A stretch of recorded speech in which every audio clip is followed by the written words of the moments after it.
നമസ്കാരം. നമ്മുടെ ഒരു സബ്സ്ക്രൈബർ എൻ്റെ ശ്രദ്ധയിൽപ്പെടുത്തിയ ഒരു വീഡിയോ ആണ് നിങ്ങളിപ്പോൾ കണ്ടത്. ഇതുപോലത്തെ കുറേ വീഡിയോസിൻ്റെ ലിങ്ക് ഉണ്ടായിരുന്നു. അപ്പോൾ ഈ വീഡിയോകളിലെല്ലാം വളരെ വ്യക്തമാണ് ഒരു കൊച്ചുകുട്ടി പുറകിലിരിപ്പുണ്ട്. കണ്ടിട്ട് ഇവരുടെ മകളാണെന്ന് തോന്നുന്നു. ഒരു 5-6 വയസ്സ് പ്രായമേ ആ പെൺകുട്ടിക്കുള്ളൂ. കുറേ ആളുകൾ വിചാരിക്കും അവർ ഭാര്യ ഭർത്താക്കന്മാരല്ലേ, അവർ സ്നേഹിക്കുകയല്ലേ, നൃത്തം ചെയ്യുകയല്ലേ, അതിനെന്താണ് തെറ്റ്? തെറ്റൊന്നുമില്ല. എന്നാൽ അവർ ഡാൻസിനെ വളരെയധികം ഇഷ്ടപ്പെട്ടുകൊണ്ട് അവരുടെ ആ പ്രണയം നിറഞ്ഞു തുളുമ്പിയ വേളയിൽ അവരതൊന്ന് ആസ്വദിക്കാൻ വേണ്ടി ചെയ്ത നൃത്തമല്ല അതെന്ന് നമുക്ക് എല്ലാവർക്കും അറിയാം. കൃത്യമായിട്ട് ക്യാമറയൊക്കെ സെറ്റ് ചെയ്തിട്ട് മേക്കപ്പ് ഒക്കെ ചെയ്ത് ക്യാമറയുടെ മുന്നിൽ നിന്ന് ആളുകളെ കാണിക്കാൻ വേണ്ടി സമൂഹ മാധ്യമത്തിൽ പോസ്റ്റ് ചെയ്ത് പണം ഉണ്ടാക്കാനോ പ്രശസ്തി ഉണ്ടാക്കാനോ വേണ്ടി മാത്രം ചെയ്ത ഒരു വീഡിയോയാണ്.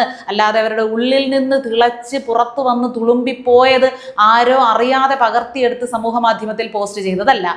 ആ വീഡിയോ ദൃശ്യങ്ങളിലെല്ലാം തന്നെ ആ കുട്ടിയുടെ പ്രസൻസും അവരവിടെ ഉറപ്പിക്കുന്നുണ്ട്. അതിന് പിന്നിലെ ചേതോവികാരം എന്താണെന്ന് നമുക്ക് മനസ്സിലാകുന്നില്ല. പക്ഷേ ആ കുട്ടി ഒട്ടും സന്തോഷവതിയല്ല എന്ന് എല്ലാ വീഡിയോകളിലും വ്യക്തമാണ്. ഒരു വീഡിയോ ദൃശ്യത്തിൽ ആ കുട്ടി ഇരുന്ന് കരയുകയാണ്. എല്ലാ ദൃശ്യങ്ങളിലും കുട്ടിയുടെ കയ്യിൽ ഒരു മൊബൈൽ ഫോൺ ഉണ്ട്. കുട്ടി അതുമായിട്ട് സമയം ചെലവഴിക്കുന്നു. ഇവരുടേതായിട്ടുള്ള കാര്യങ്ങളുമായിട്ട് മുഴുകുന്നു. ഇതിലൊക്കെ വരുന്ന ബുദ്ധിമുട്ട്, പ്രശ്നം എന്താണെന്ന് പറഞ്ഞാൽ കുറേ ആളുകൾ വാദിക്കാറുണ്ട്. നമ്മൾ കുട്ടികളുടെ മുന്നിൽ വെച്ച് തെറി പറയാൻ മടിക്കില്ല, വഴക്കുണ്ടാക്കാൻ മടിക്കില്ല. പക്ഷെ കുട്ടികളുടെ മുന്നിൽ വെച്ച് ഭാര്യയും ഭർത്താവും തമ്മിൽ അല്ലെങ്കിൽ അച്ഛനമ്മമാർ സ്നേഹിക്കില്ല, സ്നേഹിക്കുന്നത് എന്തോ തെറ്റാണ്, അല്ലെങ്കിൽ ഭാര്യ ഭർത്താവിനെയോ ഭർത്താവ് ഭാര്യയോ ചുംബിക്കുന്നതോ ആലിംഗനം ചെയ്യുന്നതോ എന്തോ നാണക്കേടാണ്, അയ്യോ ദേ കൊച്ച് എന്ന് പറഞ്ഞവർ മാറി നിൽക്കാറുണ്ട്. അതൊക്കെ തെറ്റല്ലേ എന്ന് ചോദിക്കും. അത് വേറെ ഇത് വേറെ.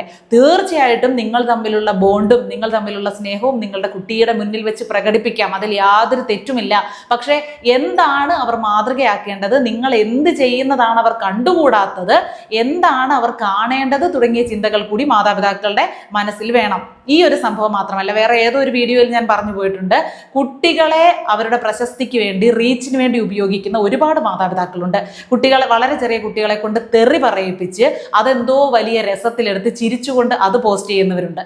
അതുമാത്രമല്ല, ഒരു അവതാരകയായിട്ടുള്ള അശ്വതി കുറേ മാസങ്ങൾക്ക് മുൻപ് പറഞ്ഞ വളരെ പ്രസക്തമായിട്ടുള്ള ഒരു കാര്യം, നിങ്ങളുടെ വീട്ടിലെ 4 ചുവരുകൾക്കുള്ളിൽ അല്ലെങ്കിൽ നിങ്ങളുടെ റൂമിനുള്ളിൽ നിങ്ങളും നിങ്ങളുടെ കുഞ്ഞുമായിട്ട് നടത്തുന്ന ഒരു സംഭാഷണം, അല്ലെങ്കിൽ നിങ്ങളോട് മാത്രമായിട്ട് നിങ്ങളുടെ കുഞ്ഞ് കാണിക്കുന്ന ഒരു സ്വാതന്ത്ര്യം നിങ്ങളൊരു വീഡിയോ ആക്കി പകർത്തി സമൂഹ മാധ്യമത്തിൽ പോസ്റ്റ് ചെയ്യുന്നു. ചിലപ്പോൾ ലക്ഷക്കണക്കിന് ആളുകൾ അത് കണ്ടിട്ട് പലതരത്തിലുള്ള അഭിപ്രായം പറയുന്നു, അത് കണ്ട് രസിക്കുന്നു. പിന്നീട് എപ്പോഴെങ്കിലും ഈ കുട്ടി ഈ വീഡിയോ കാണാൻ ഇടവരുമ്പോൾ അത്ഭുതപ്പെടുകയാണ്, മനസ്സ് വിഷമിക്കുകയാണ്. ഈ അശ്വതി എന്ന അവതാരകയോട് അവരുടെ കുട്ടി ചോദിച്ചു, ഒരു ദിവസം സ്കൂളിൽ പോകാൻ എനിക്ക് മടിയാണ്, ഞാൻ പോകുന്നില്ല എന്നൊക്കെ പറഞ്ഞ് അമ്മയുടെ അടുത്ത് പിടിവാശി കാണിക്കുന്ന വീഡിയോ ഈ അമ്മ ചിത്രീകരിച്ച് സമൂഹ മാധ്യമത്തിൽ ഇട്ടു. പക്ഷെ പിന്നീട് കുഞ്ഞത് കണ്ടപ്പോൾ കുഞ്ഞിന് വളരെ വിഷമമായി. ഇത് ഞാൻ അമ്മയോട് മാത്രമായിട്ട് പറഞ്ഞ കാര്യമല്ലേ, എങ്ങനെ നാട്ടുകാർ മുഴുവൻ അറിഞ്ഞു, ഇതെങ്ങനെ വെളിയിൽ പോയി? കുട്ടികൾക്കറിയില്ല നമ്മളിത് ചിത്രീകരിക്കുന്നുണ്ടെന്നോ ഒരുപാട് ആളുകൾ കാണുന്നുണ്ടെന്നോ പല രീതിയിലുള്ള അഭിപ്രായങ്ങൾ പറയുന്നുണ്ടെന്നോ ഒന്നും. ആളുകൾ വിചാരിക്കില്ലേ എനിക്ക് സ്കൂളിൽ പോകാൻ മടിയാണെന്ന്, എല്ലാവരും എന്നെ മോശമായി കാണില്ലേ എന്നുള്ള ഒരു വിഷമം ഉണ്ടല്ലോ. അത് ചിലപ്പോൾ ഒരു ലൈഫ് ടൈം ട്രോമയായിട്ടൊക്കെ മാറും. പിന്നെ അമ്മയോട് മനസ്സിലൊരു വൈരാഗ്യം, അല്ലെങ്കിൽ ഷൂട്ട് ചെയ്യുന്ന അച്ഛനാണെങ്കിൽ അച്ഛനോട്, എന്നാലും ഞാനിത് ചെയ്തത് ഞാൻ അറിയാതെ എടുത്ത് അവരെ കാണിച്ചത് കൊണ്ടല്ലേ അവരെന്നെ മോശക്കാരിയാക്കി അല്ലെങ്കിൽ മോശക്കാരനായി കാണുന്നത് എന്നുള്ള ചിന്ത കുട്ടികളിൽ ഉണ്ടാകും. ഇതൊക്കെ നിസ്സാര കാര്യമാണ് നമുക്ക് തോന്നും, വളരെ പ്രധാനപ്പെട്ട കാര്യങ്ങളാണ്. കുഞ്ഞുങ്ങളുടെ പ്രായത്തിനും പക്വതയ്ക്കും ഒതുങ്ങാത്ത തരത്തിലുള്ള ഡയലോഗുകൾ കുട്ടികളെ കൊണ്ട് പറയിപ്പിക്കുന്നവരുണ്ട്. വളരെ ചെറിയ പെൺകുഞ്ഞുങ്ങളെ കൊണ്ട് ഐറ്റം ഡാൻസ് കളിപ്പിക്കുന്ന മാതാപിതാക്കളുണ്ട്. മലയാളികളായിട്ടുള്ളവരുണ്ട്. അവരുടെ ഡ്രസ്സിംഗ് ഒന്നും അവരുടെ പ്രായത്തിന് ചേർന്നതായിരിക്കില്ല. ഇതിപ്പോൾ കുഞ്ഞുങ്ങളുടെ ഡ്രസ്സിങ്ങിന് പ്രായം അങ്ങനെയൊക്കെ ഉണ്ടോ? കുറച്ച് ശരീരഭാഗം കണ്ടാൽ എന്തെങ്കിലും പ്രശ്നമുണ്ടോ? അതല്ല ഞാൻ പറയുന്നത്. ആ കുഞ്ഞിന് ഏത് തരത്തിലുള്ള ഡ്രസ്സ് ഞാൻ ധരിക്കണം, എന്താണ് എൻ്റെ ഏതെങ്കിലും ശരീരഭാഗം നാട്ടുകാർ കണ്ടാൽ എനിക്ക് പ്രശ്നമുണ്ടോ എന്ന് തിരിച്ചറിയാനുള്ള അല്ലെങ്കിൽ തീരുമാനിക്കേണ്ട പ്രായമാകുന്നതിന് മുൻപ് കുഞ്ഞിനെ അങ്ങനത്തെയുള്ള ഡ്രസ്സിങ്ങിൽ ഒരു ഐറ്റം ഡാൻസ് ഒക്കെ കളിക്കുന്നതായിട്ട് എടുത്തുള്ള വീഡിയോ ചിത്രീകരിച്ച് പോസ്റ്റ് ചെയ്യുന്നത് വളരെ തെറ്റാണ്. അത്തരം മാതാപിതാക്കൾക്കെതിരെ കൃത്യമായിട്ടുള്ള നടപടി ഉണ്ടാകണം. കഴിഞ്ഞ ദിവസം 3ാം ക്ലാസ്സിൽ പഠിക്കുന്ന ഒരു കുഞ്ഞിനെ ശരീരം അടിച്ച് പൊട്ടിച്ച് ചോര വരുന്ന പരുവത്തിലാക്കിയത് വലിയൊരു കേസായില്ലേ? അത്രയും പ്രാധാന്യം തന്നെ, ഗൗരവം തന്നെ ഇങ്ങനെയുള്ള കാര്യങ്ങൾക്കും കൊടുക്കണം.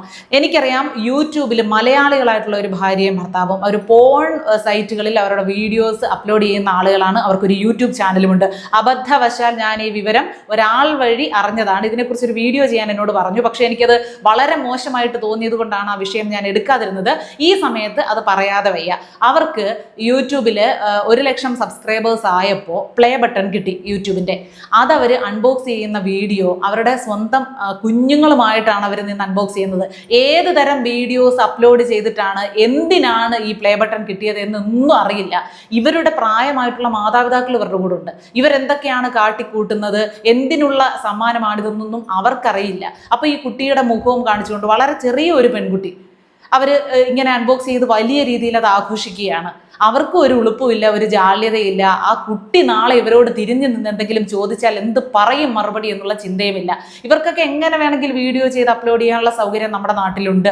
പലരും ചോദിക്കുന്ന കേൾക്കാറുണ്ട്, ഇത്തരം വീഡിയോകൾ നമുക്ക് നിയമം മൂലം നിരോധിച്ചുകൂടെ? ഇത് ഒരു കാരണവശാലും ഇന്ത്യക്ക് ഒന്നും ചെയ്യാൻ പറ്റുന്ന കാര്യമല്ല. യൂട്യൂബിനെ സംബന്ധിച്ച് ഒരു കാര്യവും നമ്മുടെ കയ്യിൽ നിൽക്കുന്നതല്ല. നമ്മൾ യൂട്യൂബിൽ നമുക്ക് വരുന്ന ഒരു ബാഡ് കമന്റ് ഇട്ടത് ആരാണ്, അയാളുടെ ഡീറ്റെയിൽസ് എടുക്കണമെങ്കിൽ പോലും വളരെ ബുദ്ധിമുട്ടാണ്. നമ്മൾ അതിനെ അപ്ലൈ ചെയ്തിട്ട് അവർക്ക് ബോധ്യമാകണം ഇത് മോശമായിട്ടുള്ള ഒരു കമന്റ് ആണ് എന്ന് ബോധ്യമായാൽ മാത്രമേ അവർ അതിൻ്റെ ഡീറ്റെയിൽസ് നമുക്ക് തരികയുള്ളൂ, നമ്മളോട് ആ കേസുമായിട്ട് സഹകരിക്കുകയുള്ളൂ. ഇപ്പോൾ അമേരിക്കയിലുള്ള ആളുകളൊക്കെ ബിക്കിനി ഇട്ട് നടക്കുന്നതൊക്കെ അവർക്ക് സാധാരണയാണ്. ശരീരത്തിൻ്റെ പല ഭാഗങ്ങളും എക്സ്പോസ് ചെയ്തൊക്കെ നടന്നാലും അതൊന്നും കമ്മ്യൂണിറ്റി ഗൈഡ് ലൈൻസിൽ വരുന്ന പ്രശ്നമല്ല.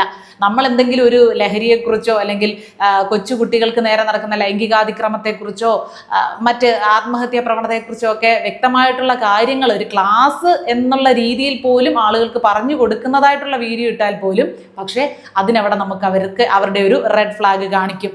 അത്തരം വിഷയങ്ങളെ അവർ പ്രോത്സാഹിപ്പിക്കില്ല. പ്രത്യേകിച്ച് ഈ ഒരു AI സിസ്റ്റമൊക്കെ വന്നതോടുകൂടി നമ്മൾ പറയുന്ന വാക്കുകളിലൂടെ അതായിരിക്കും കണ്ടന്റ് എന്ന് കരുതി അവരത് ബ്ലോക്ക് ചെയ്യുന്ന ഒരു പരിപാടിയാണ്. അതൊക്കെ വളരെ വലിയ പരിമിതികൾ ഇപ്പോൾ യൂട്യൂബ് എന്ന പ്ലാറ്റ്ഫോമിനുണ്ട്. വളരെ സെൻസിറ്റീവ് ആയിട്ടുള്ള ഒരു പ്ലാറ്റ്ഫോമാണ്. പക്ഷേ അതിൻ്റെ സാധ്യതകൾ ഒരുപാട് പ്രയോജനപ്പെടുത്തുന്ന ആളുകളുണ്ട്. സാമ്പത്തികം ഉണ്ടാക്കാൻ വേണ്ടി ഭാര്യയ്ക്കും ഭർത്താവിനും സമ്മതമാണെങ്കിൽ നിങ്ങൾ ചേർന്ന് നിങ്ങൾ തമ്മിൽ തുണി അഴിച്ച് ആടുന്ന വീഡിയോകളൊക്കെ ഇട്ടോളൂ. പക്ഷേ നിങ്ങളുടെ കുഞ്ഞുങ്ങളെ അതിൽ ഉൾപ്പെടുത്തണോ, നിങ്ങളുടെ കുട്ടികളുടെ മുന്നിൽ വെച്ച് ഇതാകണോ, ഈ അഴിഞ്ഞാട്ടമാകണോ എന്ന് നിങ്ങളൊന്ന് ചിന്തിക്കണം. കാരണം ഇപ്പോൾ അവർക്ക് കാര്യമൊന്നും അറിയില്ല. അവർ മുതിർന്നു കഴിയുമ്പോൾ അവർക്ക് ഇതിനോട് ഇഷ്ടമില്ലെങ്കിൽ, ഇതിനോട് യോജിപ്പില്ലെങ്കിൽ നിങ്ങളുടെ നേരെ ചോദ്യങ്ങൾ വരും. അപ്പൊ അവരുടെ അവകാശങ്ങളെയും വ്യക്തിത്വത്തെയും കൂടിയാണ് നിങ്ങൾ ഇല്ലാതാക്കുന്നത്. പരമാവധി ഞാൻ പറഞ്ഞിട്ട് 18 വയസ്സിൽ താഴെയുള്ള ആളുകളെ, കുട്ടികളെ ഒന്നും നിങ്ങളുടെ ഒന്നും ചാനലിലേക്ക് വലിച്ചിഴക്കാതിരിക്കുക, നിങ്ങളുടെ ഒന്നും സ്ക്രീനുകളിലേക്ക് കൊണ്ടുവരാതിരിക്കുക. കാരണം അവരത് ഇഷ്ടപ്പെടുന്നുണ്ടോ ഇല്ലയോ എന്നുള്ള ഒരു തീരുമാനം എടുക്കാനുള്ള പ്രായമാകട്ടെ, അതിനുശേഷം മതിയെന്നാണ് എൻ്റെ ഒരു അഭിപ്രായം. ഇപ്പോൾ ഓസ്ട്രേലിയയിലൊക്കെ ഇപ്പോൾ നിയമം കൊണ്ടുവന്നിരിക്കുകയാണ് കേട്ടോ. വളരെ മാതൃകാപരമായിട്ടുള്ള ഒരു നീക്കമാണ് അവരുടെ ഭാഗത്തു നിന്നുണ്ടായിരിക്കുന്നത്. 16 വയസ്സിൽ താഴെയുള്ള കുട്ടികൾക്ക് സോഷ്യൽ മീഡിയ പ്ലാറ്റ്ഫോമുകൾ അവിടെ ഉപയോഗിക്കാൻ പറ്റില്ല, കമന്റ് ഇടാൻ പറ്റില്ല. അങ്ങനെ ആരെങ്കിലും ചെയ്യുന്നതായിട്ട് കണ്ടാൽ ഈ സോഷ്യൽ മീഡിയ പ്ലാറ്റ്ഫോമുകൾക്ക്, യൂട്യൂബ് ആണെങ്കിൽ യൂട്യൂബിന്, വാട്സപ്പിനാണെങ്കിൽ വാട്സപ്പിന്, ഇവർക്കൊക്കെ കനത്ത കോടികളുടെ പിഴയാണ് അവർ ഈടാക്കാൻ പോകുന്നത്. അപ്പോൾ അത് കൃത്യമായിട്ട് അവിടെ നടപ്പിലാകും. അതുപോലെ തന്നെ ഇന്ത്യയിലും വരണമെന്നാണ് എൻ്റെ ഒരു അഭിപ്രായം. ആ കുഞ്ഞിൻ്റെയൊക്കെ ഇരിപ്പ് കണ്ടിട്ടും കരച്ചിൽ കണ്ടിട്ടും കഷ്ടം തോന്നുന്നുണ്ട്. ഒരു ഫോണും കൊടുത്ത് ആ കൊച്ചെന്താണോ അതിൽ കാണുന്നത്, ഏത് സമയം അതിൻ്റെ കയ്യിൽ അതുണ്ട്, ആ കട്ടിലിൽ പിടിച്ചിരുത്തിയിരിക്കും. എല്ലാ വീഡിയോകളിലും ഇതാണ് കാണാൻ പറ്റുന്നത്. നമ്മുടെ ഇന്ത്യയിൽ നടക്കുന്ന കാര്യമാണത്. അതുകൊണ്ടാണ് ഇതിനെ എടുത്ത് ഒരു വിഷയമാക്കാമെന്ന് തന്നെ ഞാൻ കരുതിയത്. ചിലപ്പോൾ അതിന് ഉറക്കം വരുന്നുണ്ടായിരിക്കും, ചിലപ്പോൾ അതിന് വിശക്കുന്നുണ്ടായിരിക്കും, എന്തെങ്കിലും ശരീരത്തിന് അസ്വസ്ഥത കാണും.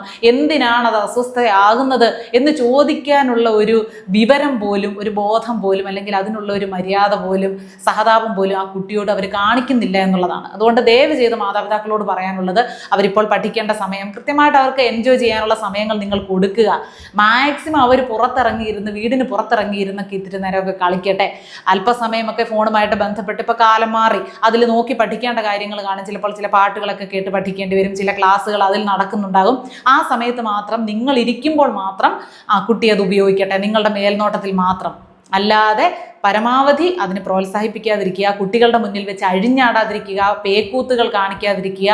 നാളെ അവരുടെ മനസ്സിനെയും അവരുടെ ഭാവിയെയും ഒക്കെ വലിയ രീതിയിൽ അത് ബാധിക്കുമെന്നുള്ള കാര്യം നമ്മൾ കൃത്യമായിട്ട് തിരിച്ചറിയുക. ഇതൊക്കെ വെറുതെ ഇരുന്നൊരു നന്മമരം ചമയലോ അതൊന്നും അല്ല.